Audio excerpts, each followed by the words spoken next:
આદિ સ્થિતિ ફરી પાછી ના થાય એના માટેનું સતત મંથન કરીએ ને તો આ હુમલો અને બદલો આ ખેલમાંથી આપણે બહાર નીકળી શકીએ. કે અત્યારે મે બી એક વોર લાઇક સિચ્યુએશન તો બની જ રહી છે. તમે એવું માનો છો કે this was an security breach? ટેરરિસ્ટોએ ધર્મ એટલે જ તો પૂછ્યો છે કે ઘરે જઈને બધા કહે કે આવું થયું એટલે સાંભળનાર દરેક સીધું મુસ્લિમ બેશિંગ ચાલુ થઈ જાય. એ જ્યારે સરકાર એવું બોલે કે આપણે યુદ્ધમાં છીએ ત્યારે દરેક નાગરિક જે એમ કહે છે કે ફૂંકી મારો, એ નાગરિક એ આપણેમાં સામેલ છે. દરેક મુસ્લિમ આતંકવાદી છે એવું નથી.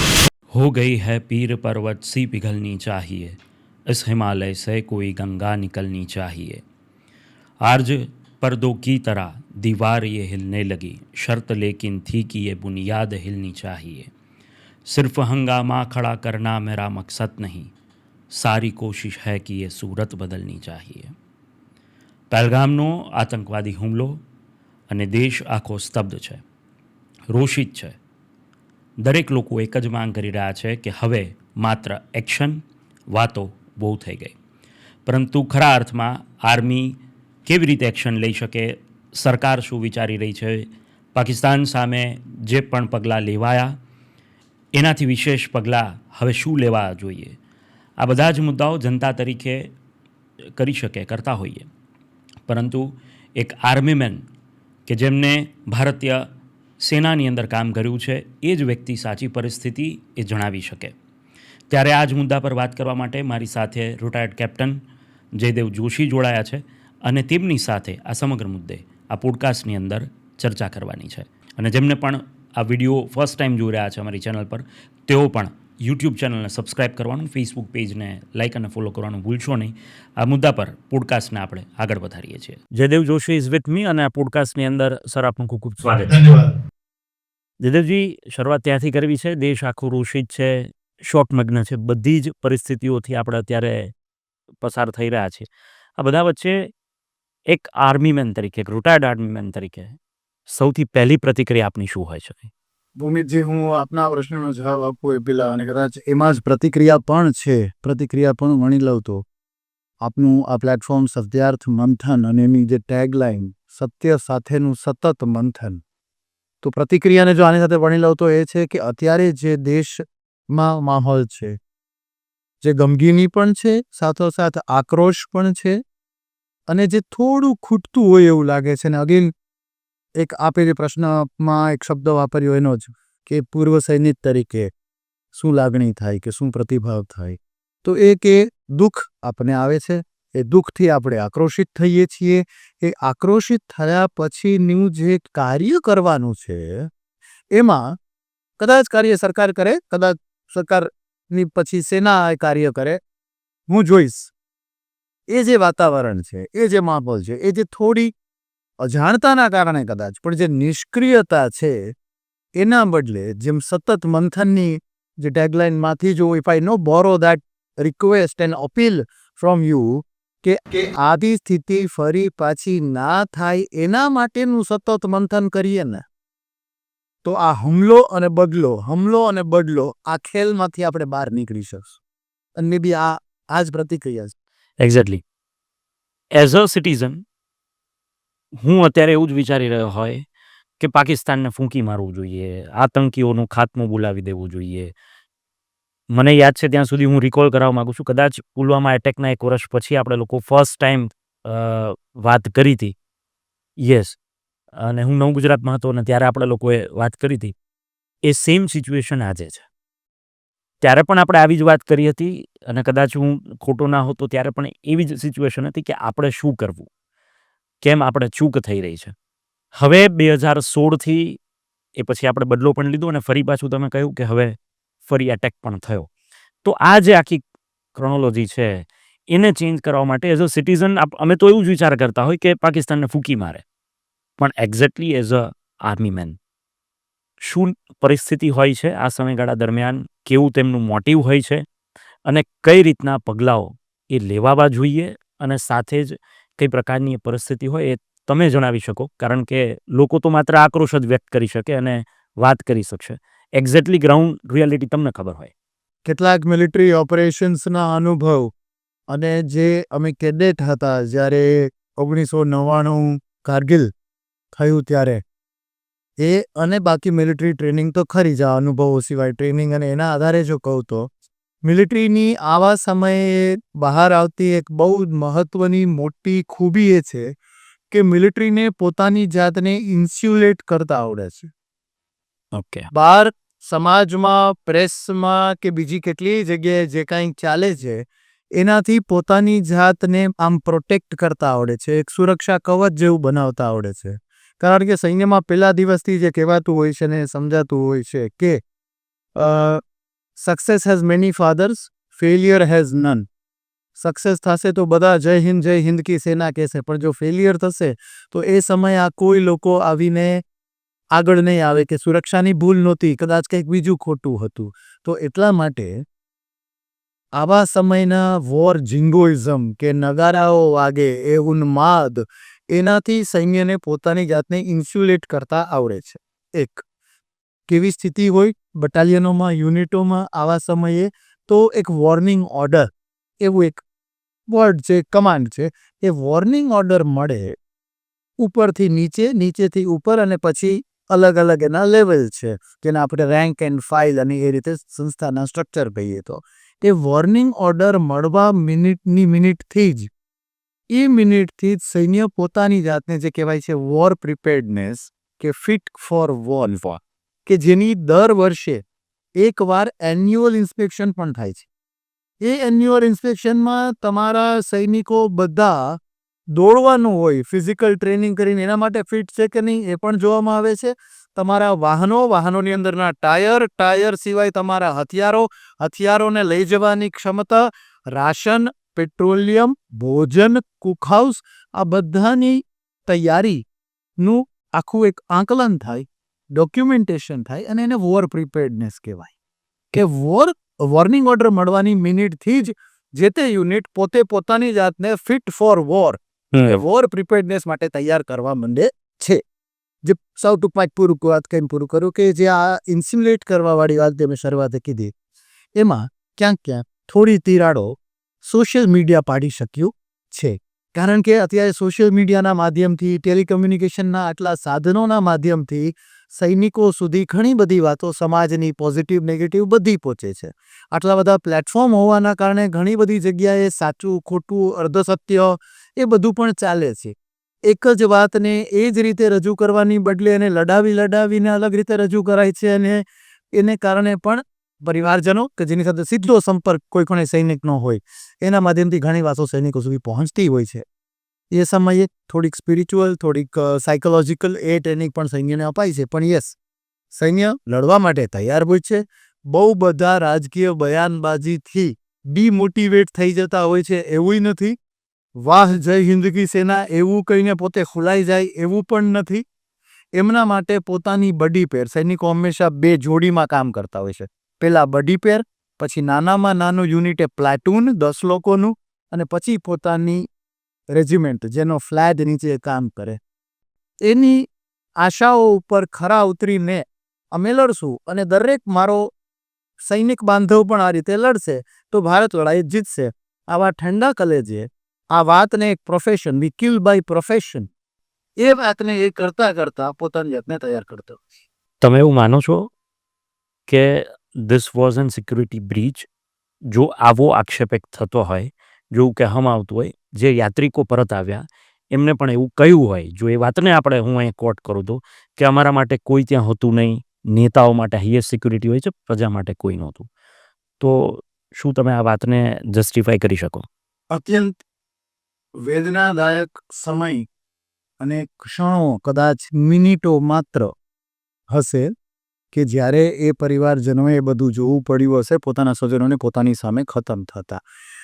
એના માટે આપણને સંવેદના ચોક્કસ છે. પણ હજી એવું કેવું કે એ બહુ લાંબા સમય સુધી કોઈ નહોતું, તો સાયકોલોજીકલી પણ we have that sense of time. સમયનો જે સેન્સ હોય છે ને આપણને વિપદામાં હોય ને તો એ જ સમય લાંબો લાગે, ખુશી બહુ જલ્દી જતી રહે. એક્ઝેક્ટલી. એટલે કદાચ કોઈએ પહોંચવામાં 1 મિનિટ મોડું કર્યું હોય તો વિપદાના સમયમાં 10 મિનિટ મોડું લાગે. આ વાત કહીને પણ હું ચૂક નથી એવું કહેવાથી બચવાનો પ્રયત્ન જરાય નથી કરતો. યસ, ચોક્કસપણે ત્યાં સુરક્ષા કવચ પાતળું હતું. એ સુરક્ષા કવચ પાતળું હતું એ આઈ એમ આર્ટિક્યુલેટિંગ ઇટ. સરકાર અને મંત્રી રિજુજીજીએ તો થોડી સુરક્ષામાં કંઈક ચૂક રહી ગઈ છે એવું સ્વીકાર્યું છે, પણ ચૂક એટલે અને પાતળું કહેવાથી જો એમ લાગે કે આ તો એક અઘરો શબ્દ છે, તો એ અઘરો નથી. એકચ્યુઅલી એ હળવો શબ્દ છે. એબસન્ટ હતું, ગેરહાજર હતું એવું નથી. યસ, પાતળું હતું. અને એ પાતળું હોવાના કારણે એક વાત, બીજું 370ની કલમને એબ્રોગેટ કર્યા પછી ઘણા મહિના સુધી આપણે અત્યંત અલર્ટનેસની સ્થિતિમાં હતા. અને એ અલર્ટનેસની સ્થિતિના કારણે આપણે શાંતિ સ્થાપી શક્યા કમ્પેરેટિવલી. પણ એ શાંતિ સ્થપાઈ ગયા પછી ઘણા વર્ષો થયા, 3-5 વર્ષ. એ પછી આપણને એવું લાગ્યું કે હવે આપણે થોડું ઓછું કરી શકાય સૈન્ય પ્રેઝન્સ. વધારામાં 2-3 વાતો બની. કોવિડના સમયના કારણે જે મોટા ભરતી મેળાઓ થતા હતા એ ના થયા, પણ દર વર્ષે રિટાયર થનાર સૈનિકોની સંખ્યા ઘટતી હતી. અગ્નિવીર એક નવો કોન્સેપ્ટ આવ્યો. નવો કોન્સેપ્ટ હતો એટલે રિક્રુટમેન્ટ ઓછું છે. એ ઓછું હોય તો અગ્નિવીરથી આવેલો સૈનિકને કેટલો પાકટ ગણવો, એનું સર્ટિફિકેટ હજી સૈન્યએ ખુદે નથી દીધું, એ બાકી છે. ઓકે. અને એ સમય દરમિયાન જ કોવિડની પછીના સમય દરમિયાન જ ગલવાન થાય છે. એ ગલવાન થવાથી એ જ સુરક્ષા કવચ જે કદાચ પૂરતું લાગત, હવે ગલવાન છે. એ જ જમ્મુ કાશ્મીર છે, એ પશ્ચિમમાં છે, પૂર્વમાં છે. તો સુરક્ષાની એ જ ટીમ એ લોકોએ પ્રસરવું પડે છે, વધુ ફેલાવવું પડે છે. અને આ 3-4 કારણોથી પાતળું ચોક્કસ હતું. નંબર 1. નંબર 2, થ્રેટ પરસેપ્શન, કે હુમલો મારા પર ક્યાં થઈ શકશે, મારા દેશ પર, મારા રાજ્યમાં ક્યાં હુમલો થઈ શકશે. એ થ્રેટ પરસેપ્શનની ફૂટપટ્ટીમાં અહીંયા એવું આકલન થયું જે તે સમયે કે અહીંયા થ્રેટ પરસેપ્શન ઓછું છે, હુમલો થવાની શક્યતાઓ ઓછી છે. એટલે પણ કદાચ આપણે ધાર્યું નહોતું. આ બધી બાબતોને નજરે રાખતા જ્યાં એમ કહીએ આપણે સ્પષ્ટ ચૂક છે આપણે સ્વીકારી છીએ, પણ ક્યાં ચૂક ના હોય. કોઈ દેશ એવું ના કહી શકે કે ટેરરિઝમથી અમે સંપૂર્ણપણે મુક્ત છીએ, પણ આ જે કંઈ પણ આવું રહ્યું હોય, પાછળની તિરાડ પણ રહી. એમ કહેવાય કે ચોરને 100 આંખો હોય, આતંકવાદીઓને 100 આંખો હતી. એને ખબર હતી સુરક્ષા કવચ પાતળું છે, થ્રેટ પરસેપ્શનને ઓછું આંકવામાં આવ્યું છે. એ લોકોના મેલા ઈરાદા ત્યાં સુધીના હતા. પહેલાં શું કરતા કે શ્રીનગરના લાલ ચોકમાં હુમલો થતો કે જમ્મુના રેલવે સ્ટેશન પર, જ્યાં ભીડભાડવાળી જગ્યા હોય. પછી એ લોકો થોડી મોડસ ઓપરેન્ડી બદલી કે જ્યારે વિદેશી મહેમાનો આવવાના હોય, કે આપણે જવાનું હોય, કે કોઈ મંત્રીમંડળ કે કોઈ ઓબ્ઝર્વેશન ટીમ આવવાની હોય ત્યારે કરતા, જેથી ગ્લોબલ હેડલાઇન બને. આ વખતે શું કર્યું એમણે? ટુરિસ્ટ પ્લેસમાં પણ સિલેક્ટિવ કિલિંગ, જેથી બાકીના લોકો જઈને દેશના બીજા રાજ્યોમાં જાણે એના જ પ્રવક્તા છે એમ જઈને બોલવા માંડે. તો આ બધી બાબતો એકદમ પરફેક્ટલી એમને આ જગ્યાએ મળી. અને ચોક્કસપણે થોડું સિક્યોરિટી કવચ પાતળું અને બીજા કેટલાય ફેક્ટર્સના કારણે એ લોકો આ કરવામાં સક્સેસફુલ રહ્યા. જસ્ટ વન લાઇન, આ કરવામાં સક્સેસફુલ રહ્યા એટલે દેશવાસીઓએ ડરી જવાની, ગભરાઈ જવાની જરૂર કે ભાઈ બહુ હુમલા થતા રહેશે એની એટલા માટે જરૂર નથી કે આવા કે આથી કેટલાય વિકરાળ હુમલાઓ જે થવાના હોય, સાજિશોના પ્લાનિંગ જે થવાના હોય, એ 999 કદાચ સૈન્યએ ફેલ કર્યા હશે, but they will not make the headline, but this will make a headline. એનાથી આમાંથી બચવાનો પ્રયત્ન નથી, પણ એટલી શાબાશી તો સૈન્ય ડિઝર્વ કરે છે, એની પાતળી પ્રેઝન્સ કે ચૂક છતાં પણ. એક્ઝેક્ટલી. એટલે એ વસ્તુને એઝ અ ઇન્ડિયન સિટીઝન આપણામાંથી કોઈ કદાચ દેશનો કોઈ નાગરિક એવું આર્મી પર ક્વેશ્ચન નથી કરતા, બટ એ જે વ્યવસ્થા છે એ વ્યવસ્થા તો સરકારના હાથમાં છે. એમાં પણ હું ટ્રાન્સપરન્ટલી કહીશ કે બહુ સરસ આપણે શબ્દ પ્રયોગ કરો, વ્યવસ્થા. સૈન્ય પણ એ વ્યવસ્થાનો ભાગ છે. એનાથી પણ સૈન્યએ પાછી પાની ન કરવી જોઈએ. એકવાર એ સ્વીકાર થશે તો સુધાર ચોક્કસ થશે. બરાબર છે. તમે રિક્રુટમેન્ટની એક વાત કરી એટલે હું એક કોટ કરીને વાત કરું છું. મેજર રિટાયર્ડ જનરલ GD બક્ષી એક મીડિયા ચેનલની અંદર બહુ રોષિત જોવા મળે છે અને એવું કહે છે કે છેલ્લા 3 વર્ષથી ખાસ કરીને કોવિડ પછી આર્મીની અંદર ભરતીઓ નથી થઈ, જે એક વાત તમે પણ કોટ કરી. તો શું એક્ઝેક્ટલી એ ભરતી ન થવાના કારણે શું આવી ઘટનાઓ બને તેની પાછળની આંશિક એ ભરતીનું રીઝન હોઈ શકે ખરા? એ સમજવું હોય તો કેવી રીતે સમજી શકાય? એ વિધાન અને વિધાનની આસપાસના વિડીયોઝ અને વાતો ઘણી બધી છે.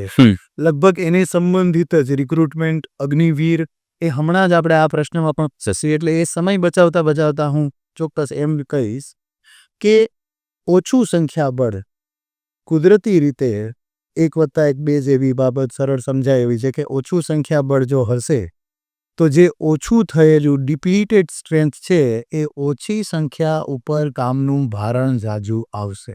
હવે કામનું ભારણ ફ્રન્ટેજ કવર કરવાનું હોય કે પહેલાં તમે 5 કિલોમીટર પર બટાઈ કવર કરતી હોય, થોડું કંઈ ઓછું છે તો 5 ટીપ તમારે 7 કે 10નું ફ્રન્ટેજ કવર કરવું હોય, એવું એક્સ્ટ્રા વર્ક થાય. થોડું ઓછું હોય તો એ પણ થાય કે જનારા લોકોને વર્ષમાં જે રજાઓ મળે તે રજાઓ કદાચ ઓછી મળે કે ક્યારેક મળે ક્યારેક ના મળે એવી સ્થિતિઓ થાય અને એ કરવાના કારણે થોડુંક વર્ક લાઈફ ઉપર પ્રેશર તો ચોક્કસ રહે. એ સીધું બીજગણિત જેવી વાત છે. એ વિડીયોની આસપાસની વાતો વધારે એટલા માટે થાય છે કે જે વિડીયોમાં જનરલ બક્ષી સાહેબ ખૂબ આક્રોશિત થઈ ગયા હતા. એમણે ત્યાં સર્વ કર્યું છે, ઓપરેશન્સ લીડ કર્યા છે, ગોળીઓનો સામનો કર્યો છે, એટલે એમનું આક્રોશિત થવું નેચરલ છે, સ્વાભાવિક છે.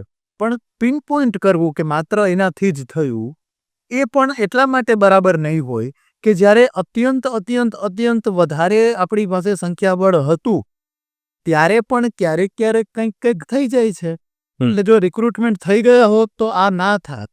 ઓકે. સીધું એવું ના કહી શકાય, પણ યસ, રિક્રુટમેન્ટ ઓછા થવાના કારણે ઓછા થયેલા જે હાજર સ્ટાફ છે એના કામના ભારણમાં વધારો થાય એ હકીકત છે ને થઈ રહ્યો છે. Okay. Jaydevbhai, as a citizen અત્યારે જેટલા પણ લોકો આ વિડીયો જોઈ રહ્યા છે, ઓલ ઓવર ઇન્ડિયામાં જે પણ સિટીઝન્સ છે, એક જ માનતા હશે, પાકિસ્તાનને ફૂંકી મારો, પાકિસ્તાન પર એટેક કરો, જે થઈ શકે તે પાકિસ્તાન પર કરો. વારંવાર આપણા પર આ થાય છે, એ ના થવું જોઈએ. ગવર્મેન્ટે જે એક્શન્સ લીધા છે તે એક્શન્સથી હજી ગ્રાઉન્ડ પર લોકો એવું માને છે કે we are not satisfied this, એટલે આટલાથી કદાચ આપણે એવું પણ ના કહી શકીએ કે એક્શન્સ પતી ગયા છે. સરકાર અને એની પાછળની ઘણી બધી નીતિઓ, ઘણા બધું કામ કરવું પડતું હોય છે અને આપણે સમજી શકીએ છીએ. પણ જો નાગરિક તરીકે કાલે સરકાર એવું કહી દે કે આપણે લોકો પાકિસ્તાન સાથે યુદ્ધમાં છીએ, તો એ જનતા તરીકે, ભારતની જનતા તરીકે આપણે શું ફેસ કરવું પડે? કારણ કે ઘણા વર્ષોનો સમય ગયો છે કે જ્યાં કદાચ મારા જેવા લોકોએ એ યુદ્ધ શું હોય એ મને ખબર પણ નથી. તો એ શું પરિસ્થિતિ એવા સમયગાળામાં થતી હોય છે અને તેનાથી નાગરિકોએ પણ શું સમજવું પડે? કારણ કે એટલું સહેલું નથી જેટલું હું અહીંથી બોલી શકું કે કોઈ નાગરિક અહીંથી એવું કહી દે કે ફૂંકી મારો. તમે એક જે શબ્દ પ્રયોગ કર્યો કે સરકાર એવું કહી દે કે હવે આપણે યુદ્ધમાં છીએ, એ જ્યારે સરકાર એવું બોલે કે આપણે યુદ્ધમાં છીએ ત્યારે દરેક નાગરિક જે એમ કહે છે કે ફૂંકી મારો, એ નાગરિક એ આપણેમાં સામેલ છે અને નાગરિક આપની પણ કંઈ જવાબદારી છે એ જો સમજે તો કદાચ જે જોરથી બોલાતું હોય છે એ એટલીસ્ટ થોડુંક ઓછું થશે. કઈ રીતે ઓછું થશે? જવાબદારીના બોધથી. જ્યારે ક્યારે પણ ચલો ફૂંકી મારીએ એ કરશું તો ચલોમાં આપણે સૌ સાથે છીએ, આપણે યુદ્ધમાં છીએ. તો આપણે યુદ્ધમાં છીએ એટલે જેવું યુદ્ધ થશે એટલે આપણે આઉટસોર્સ કરી દીધું, કોન્ટ્રાક્ટ આપી દીધો, ત્યાંનો આપણે ઠેકો આપી દીધો સૈન્યને. એવું નથી. સૈન્ય ત્યાં લડવા જશે તો એ લડવા જવા માટે સૈન્યને ટ્રેન્સની જરૂર પડશે. જ્યારે ક્યારે લડાઈ આવે ત્યારે ઇમરજન્સીની સ્થિતિ ઘોષિત થાય, સરકાર એનું પેપર વર્ક કરે. એ ઇમરજન્સીવાળી સ્થિતિ ઘોષિત થવાના કારણે સૈન્ય નક્કી કરે કે અમારે જવાનું છે, અમને કામ મળ્યું છે, અમારા દેશને જીતાડવાનો છે, તિરંગો ફહેરાવવાનો છે, આટલી ટ્રેન આપો અમારા મૂવમેન્ટ માટે, અમારે પ્રોડક્શન કરવું છે, આટલી ફેક્ટરીઓમાં જે નોર્મલ આપ FMCG ચટાકેદાર ભોજન બનાવો છો એ બંધ થશે ને હવે ચાલો અહીંયા હવે મિલિટરી રાશન બનશે, ફેશનેબલ કપડાની દુકાનોમાં હવે વર્દીઓ બનશે, હવે ત્યાં વિન્ટર ક્લોધિંગ બનશે કે જમ્મુ કાશ્મીરમાં જરૂર પડે ક્લોધિંગ બનશે. તો અમુક ફેક્ટરીઓનું કામ બંધ થશે. ઇલેક્ટ્રિસિટીનો સપ્લાય કદાચ વધારવો પડશે, ઘટાડવો પડશે, સૈન્ય વપરાશમાં વધારવો પડશે. ક્યારેક ટેકનોલોજીકલી હવે ઘણું એડવાન્સમેન્ટ થઈ ગયું છે, પણ ભૂતકાળની વાત કરીએ અને કેટલી એ આપણે કહ્યું જનરેશનને નહીં ખબર હોય કે લડાઈ શું થાય તો શું થાય. આખા દેશમાં અગર ઓલ આઉટ વોર થાય તો ભલે ટેકનોલોજીકલ કેપેબિલિટી કેટલી પણ હોય, રાતના સમયે દુશ્મનની એર સ્ટ્રાઇકથી બચવા માટે બ્લેકઆઉટો કરવા પડે. કલાકો તમારા ઘરની અંદર કાચની બારીઓમાંથી પણ પ્રકાશ બહાર ના જાય એટલે ત્યાં પુઠ્ઠાઓ લગાવવો પડે. અને આવું તો કેટલુંય કામ છે કે જે એક રાષ્ટ્ર તરીકે કરવું પડે. આપને સૈન્ય સાથે કે સરકાર સાથે કોઈ સંબંધ પણ ના હોય. આ મજાકમાં હળવી રીતે એમ પણ કહીએ કે આપ એનઆરઆઈ છો, વેકેશન ગાળવા અહીંયા આવ્યા છો, પણ અહીંયા આવ્યા છો, ભારત એટ વોર છે, તો કેટલીય ફરજો, હકોની સાથે ફરજો આવે ફૂલીથી, તો કેટલીય ફરજો નાગરિકોએ પણ અદા કરવી પડશે. વ્યાપાર, વાણિજ્ય, સ્કૂલિંગ, હરવું ફરવું, મોજ શોખ કે બધામાં ઓછી વધતી ડિગ્રીથી રોક લાગશે. તો એ બધા માટે તૈયાર થવું. ચાલો આ તો આપણે માનીએ કે હા દેશ માટે બધું, એવું કદાચ ઉદ્વેગમાં માણસ બોલી જાય, પણ અર્થતંત્ર એટલું સપોર્ટ કરવું જોઈએ. ગૃહ મંત્રાલય આંતરિક શાંતિ માટે એટલું કામકાજમાં કેપેબલ હોવું જોઈએ. એ સિવાય નાણાં મંત્રાલય સિવાય વિદેશ મંત્રાલય તૈયાર હોવું જોઈએ કે ભારત ઇન્ટરનેશનલ ડિપ્લોમસી કેવી રીતે કરશે. સપ્લાઈઝ, રાશન, ફૂડ આઇટમ્સ એ બધું એટલું પૂરતું હોવું જોઈએ. છે પૂરતું, વાત એમ નથી કે નથી, પણ શું આ ઉત્સાહ અને આ ઉન્માદ રહેશે જો આ બધી વાતનો બોધ હોય અને બધામાં થોડું કર્ટેલમેન્ટ હોય? કદાચ ના રહે. સરકારને આ વાતનો બોધ છે અને એટલે જ સરકાર યુદ્ધ એ જ કલ્યાણ અને ચલો અત્યારે ચડી પડો એ નથી કરતી સરકાર, એ એટલા માટે જ. સરકાર પણ કંટ્રોલ્ડ એગ્રેશન બતાવી રહી છે, એટલે આખો દેશ આક્રોશિત છે, પણ ધીમે ધીમે એક બે દિવસે કંઈક પગલાં સરકાર લઈ રહી છે. જે મોટા 4-5 નિર્ણયો લેવાયા એ જ આંતો નક્કર પગલાં. એ સિવાય ગઈકાલ 24 તારીખ અને આજે 25 કે 26 તારીખ, આજે 26 તારીખ, એમાં જે મિલિટરી ડ્રિલ્સ હવે થવા માંડી છે, જે નૌકાદળ કરે છે રાજસ્થાનમાં, કે ત્યાં આર્મી કરે છે. આજે ઘણા બધા ટ્વીટ પણ નૌસેનાએ કર્યા છે. પ્રેઝન્સની વાત કરી છે, પાવરની વાત કરી છે, પ્રેઝન્સ વિથ અ પર્પઝ એવું એક 2 વાક્યનો એક ભાગ છે. ટ્વીટ કરીને ખૂબ સરસ વિડીયો નૌકાદળે પોસ્ટ કર્યો છે. એરફોર્સ સોટી ઉડાવે છે. એ બધું પણ એક રીતનો નિર્ણય છે. આને અમે મિલિટરીની ભાષામાં કહીએ તો આ વોર ગેમિંગનો ભાગ કહેવાય. EWT એક્સરસાઇઝ વિથ ટ્રૂપ્સ કહેવાય, કે જ્યાં ટ્રૂપ સાથે એ પ્રકારની મૂવમેન્ટ થાય. આવા મિલિટરી મેન્યુઅર્સ આપણે કરીએ છીએ, એ ખુદ પોતાનામાં એક નિર્ણય છે. આ કરતાં આપણે કઈ રીતે તૈયાર થશું, સરકારની સાથે દરેક નાગરિક કઈ રીતે તૈયાર હશે આ યુદ્ધ લડવા માટે. અને એક વાત જરા સપોઝ કહીને પૂરું કરું, ચીન ઉપર પણ આપણને આટલો ગુસ્સો આવતો હોય છે, પણ એ ગુસ્સો ભારતીય સૈનિકે ચીનના સૈનિકને સરહદ ઉપર પાડી દેવો જોઈએ એવું કહે છે અને લોકો એવું માને છે. પણ ચીની સામાન ના ખરીદવો એ આપણે કેટલા લોકો પાલન કરીએ છીએ? ઘણા લોકો પોતાની પ્રોડક્ટ્સ ખરીદવા આજ પણ ચીન જાય છે. આર્થિક સ્વાર્થ જવા દો, જો લડાઈ થશે તો એ આર્થિક સ્વાર્થ પણ સાધવો શક્ય નહીં બને. અને આવી કેટલીય બાબતોમાં કર્ટેલમેન્ટ આવે. એટલે જેમ ચેરિટી બિગિન્સ ફ્રોમ હોમ, એમ patriotism also begins from home. એ સૈનિક જે ગોળી ખાવા જા, તૈયાર થા, અમે તારી સાથે છીએ, તું આગે બઢો હમ તુમારે, એમ નહીં. આપણે પણ એટલી જ, કદાચ ગોળી નથી ખાવાની, પણ નાગરિકે પણ એટલી તૈયારી દાખવવાની છે. એ તૈયારી દાખવવાનો બોધ નાગરિકોએ રાખવો જોઈએ. જયદેવજી, એક ક્વેશ્ચન મનમાં એ આવી રહ્યો છે કે જે રીતે તમે નાગરિકોની વાત કરી તેમની ફરજોની, અને હું માનું છું ત્યાં સુધી આ ક્વેશ્ચન એટલા માટે જ હતો કે જે લોકો એવું બહુ ઇઝીલી કહી દે છે ને કે ફૂંકી મારો, એ એમના સુધી આ વાત પહોંચે. એઝ અ રિટાયર્ડ આર્મીમેન તરીકે એટલા માટે પૂછું છું, શું આને હિન્દુ મુસ્લિમ તરીકે બતાવી દેવું, સોશિયલ મીડિયા પર આક્રોશિત થઈ જવું, એવું બેનર્સ લગાવી દેવા કે ધર્મ પૂછીને ડીલ કરવી, વેપાર કરવો, શું આ યોગ્ય છે ખરા? આ ઉન્માદ જે છે, હું એટલા માટે સ્પેસિફિક શબ્દ વાપરું છું, ઘણા બધા લોકોને નથી જ ગમવાનું, બરાબર, પણ એઝ અ આર્મીમેન તમે શું માનો છો? આ અત્યારે ભારતીયતાનો સવાલ છે કે ધર્મનો સવાલ છે? સંપૂર્ણ રીતે ભારતીયતાનો સવાલ છે. અને બીજી કોઈ રીતે વાત કરવા કરતાં હું એમ કહીશ કે આપ કલ્પના કરો એ ભારતીય સૈનિકની, જે કદાચ પૂજા પદ્ધતિ, હું ધર્મ નથી કહેતો, આપણા બધાનો પહેલો ધર્મ ભારતીયના, અત્યારે આપણે એટલું જ રાખીએ, કારણ કે હું સૈનિકની વાત કરું છું. એ સૈનિક જેનો ધર્મ ભારતીય છે, હું એટલે જ કહી નાખું, બરાબર, પણ પૂજા પદ્ધતિ જેની હિન્દુ પૂજા પદ્ધતિ છે, એનો સાથે લડવા વાળો બડીપેર સૈનિક મુસ્લિમ પૂજા પદ્ધતિ અંગીકાર કરે છે. એ બંને સાથે લઈને લડવાના છે, સાથે રહીને લડવાના છે. પાકિસ્તાનનું નિકંદન એ બંને જ સાથે રહીને કાઢવાના છે. આવા મુસ્લિમ ધર્મ, મુસ્લિમ પૂજા પદ્ધતિને અંગીકાર કરેલા પરમવીર ચક્ર વિજેતા CQMH અબ્દુલ હમીદ હોય, જેણે પાકિસ્તાનના દાંત ખાટા કરી નાખ્યા હોય, અને એવા કેટલાય બીજા ધર્મના લોકો પણ આજે મા ભોમ ભારત માટે લડવા તૈયાર હોય. એના કોન્ફિડન્સમાં આપણે કેટલો હર્ટ કરીએ જો સીધું આને હિન્દુ વર્સિસ મુસ્લિમ કરીએ તો.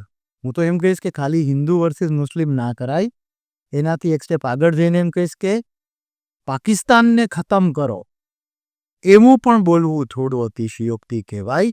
સિવાય કે આખું પાકિસ્તાન આપણે હસ્તગત જ કરી લેવાના હોય જેવું કોઈ દેશ કરતો નથી. વર્લ્ડ વોર 1 કે 2માં એવું બહુ ઓછું થયું છે. શું આપણે એના માટે તૈયાર પણ છીએ? મે બી નોટ. પાકિસ્તાનની અંદરના આતંકવાદ, પાકિસ્તાનની અંદરની આર્મી જે સરમુખ હથિયાર જેવી છે, પાકિસ્તાનની અંદરનું ISI, પાકિસ્તાનની અંદરના આતંકી ગુટો, ત્યાંના ધર્માંધ રેડિકલ ફંડામેન્ટલિસ્ટોનું નિકંદન કાઢો. પાકિસ્તાનનો સફાયો કરતાં પાકિસ્તાનની અંદર રહેલા આવા લોકોના સફાયાથી શરૂ કરીએ. એ કર્યા પછી પણ ન થાય તો પાકિસ્તાનનો સફાયો કરશો, પણ શરૂઆત જ આવી રીતે કરવી, શરૂઆત જ ધર્મથી કરવી, ત્યારે કે જ્યારે બીજા ધર્મના લોકો તમારું એ મિશન પૂરું પાડવામાં તમારી સાથે છે, તો એ થોડી બાલિશતા કહેવાય.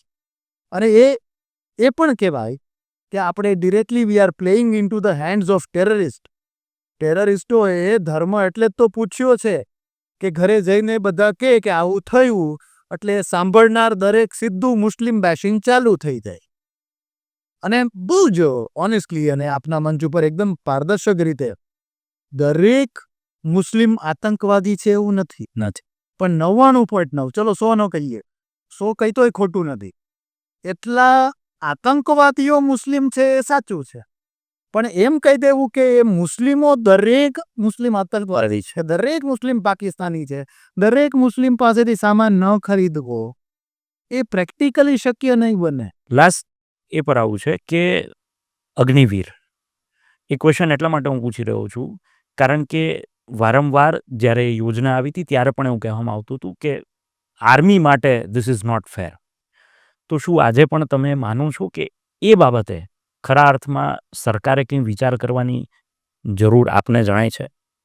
કદાચ આ પ્રશ્ન તમે મને પહેલગામ પહેલા પૂછ્યો હોત તો કદાચ હું વધારે કહેત અને હું સ્ટ્રેટેજિકલી જવાબ આપીશ ચોક્કસ, પણ હું સ્ટ્રેટેજિકલી અત્યારે ઓછું બોલવા માગું છું. શું કામે એ પણ હું આપને કહીશ.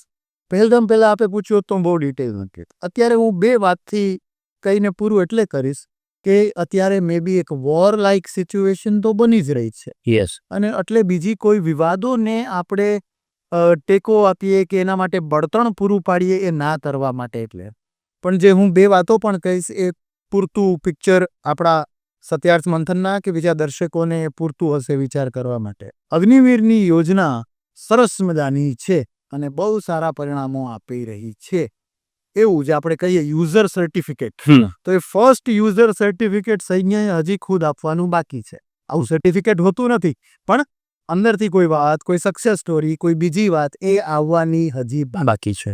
કેટલાક લોકોએ તો હજી એના ટ્રેનિંગ પછી સર્વિસનું 1 વર્ષ પણ પૂરું નથી કર્યું હજી. સો એના વિશે કોમેન્ટ કરી શકવા માટેનો પૂરતો ડેટા જ નથી તો કે શું. નંબર 1. નંબર 2, આ પ્રકારની આટલી મોટી યોજના અને સંપૂર્ણ રીતે આ જ યોજનાથી ભરતી થશે. શરૂઆતમાં એવું હતું કે અગ્નિવીર પણ ચાલશે અને જૂની પ્રણાલી પ્રમાણેનું પણ રિક્રુટમેન્ટ ચાલશે. બંને વચ્ચે તાલમેલ રહેશે, ધીમે ધીમે પછી કંઈક થશે. એની બદલે પહેલાં એવી વાતચીત હતી, the national debate was that. એની બદલે પછી અચાનક જ સંપૂર્ણ રીતે અગ્નિવીરથી જ અંદર જવાનું છે. ગયા આવે અને આનો કોઈ પાયલોટ ટેસ્ટ થયો હતો કે BSFમાં પણ થયો હતો? ના. કોઈ પોલીસમાં થયો છે? ના. તો આ ટેસ્ટિંગ સીધું સૈન્ય માટે બસમાં એટલે અટકીને સમજવાવાળા લોકો બધું જ સમજી ગયા છે. એક્ઝેક્ટલી. આપ લાસ્ટમાં કોઈ આપની લોકોને કોઈ અપીલ હોય અને આપની એક્સપેક્ટેશન્સ કે તમે આમ તો પહેલાં જ ક્વેશ્ચનમાં કીધું શું થવું જોઈએ, પણ એઝ અ આર્મીમેન તમે ઈચ્છતા હોય કે આ કરવાથી આ સોલ્યુશન થઈ શકે લોકો માટે, તો એ શું હોઈ શકે? ભૂમિજી બહુ સરસ તમે પૂછ્યું છે અને અત્યારે પણ દેશમાં જે રીતની ડિબેટની જે વાતાવરણ ચાલે છે, એક ફેક્શન એવું છે જે એકદમ ઉગ્ર છે. કેટલાક કહેવાતા ઇન્ટેલેક્ચ્યુઅલ લોકોને એમ પણ છે કે ના આવું ન કરાય ને બધી વાતને પાસે તારણો ને મતાંતરને બધું ચાલે છે. આ બધા મતોથી જ ભારત બને છે અને આપણે બધા ભારતવાસીઓ આપણા બધા દર્શકોને જો વાત કરીએ તો એમ કહીએ આપણે કે આ ગુસ્સાને સળગતો રાખજો. એટલે ઉગ્રવાળું ફેક્શન ખુશ છે. પણ ઇન્ટેલેક્ચ્યુઅલ વાળા ફેક્શનને ધ્યાનમાં રાખતા એમ કહીએ કે આ ગુસ્સાને સળગતો રાખો, પણ એટલી પ્રજ્વલિત લોથી સળગતો રાખો કે સંપૂર્ણ હિતો સધાઈ ન જાય ત્યાં સુધી બળતું રહે. પેલું સોડા વોટર બોટલ જેવું નહીં કે 15 દિવસ થયા એટલે પહેલગામ ભૂલાઈ ગયું એવી રીતે નહીં. ગુસ્સો પૂરેપૂરો રાખજો, એટલો રાખજો જ્યાં સુધી પાકિસ્તાનની અંદરથી આતંકવાદના અજગરનો સમાપ્તિ ન થઈ જાય, પણ એટલું સતત ને સતત બળવાની, ભોગ દેવાની તૈયારી નાગરિક તરીકે પણ હોય એટલો ગુસ્સો સતત અને હંમેશા માટે રાખજો. ચોક્કસથી થેન્ક્સ ફોર જોઈનિંગ અસ. તો જે રીતે જયદેવભાઈ વાત કરી છે, આઈ ડોન્ટ થિંક કે મારે આની અંદર કોઈ સ્પષ્ટતા દેવાની જરૂર પડે અથવા તો મારે હવે કાંઈ એડ ઓન કરવાની જરૂર પડે. બધું જ આપની સામે સ્પષ્ટ છે. જેટલા પણ ક્વેશ્ચન્સ એ લોકોમાં છે, જે લોકો હિન્દુ મુસ્લિમ આ વાતને કરવા માગે છે, એમને પણ જવાબ મળી ગયો હશે. અને આ ઉન્માદ નહીં પરંતુ આ આક્રોશ યથાવત રહે એવી વાત સાથે આ પોડકાસ્ટને એન્ડ કરીએ છીએ. આપને આ વિડીયો કેવો લાગ્યો કમેન્ટ કરીને જરૂરથી જણાવશો. ફરીથી મળીશું એક નવા પોડકાસ્ટમાં. ત્યાં સુધી મને રજા આપો. નમસ્કાર. સત્યાર્થ મંથનની યુટ્યુબ ચેનલ સબસ્ક્રાઇબ કરવાનું અને બેલ આઇકોન પ્રેસ કરવાનું, સાથે જ સત્યાર્થ મંથનનું ફેસબુક પેજ લાઇક અને ફોલો કરવાનું અને ઇન્સ્ટાગ્રામ પેજ સાથે જોડાવાનું પણ આપ ચૂકશો નહીં. અત્યારે બસ આટલું જ. મને આપશો રજા. આપ જોડાયેલા રહો સત્યાર્થ મંથન સાથે. નમસ્કાર.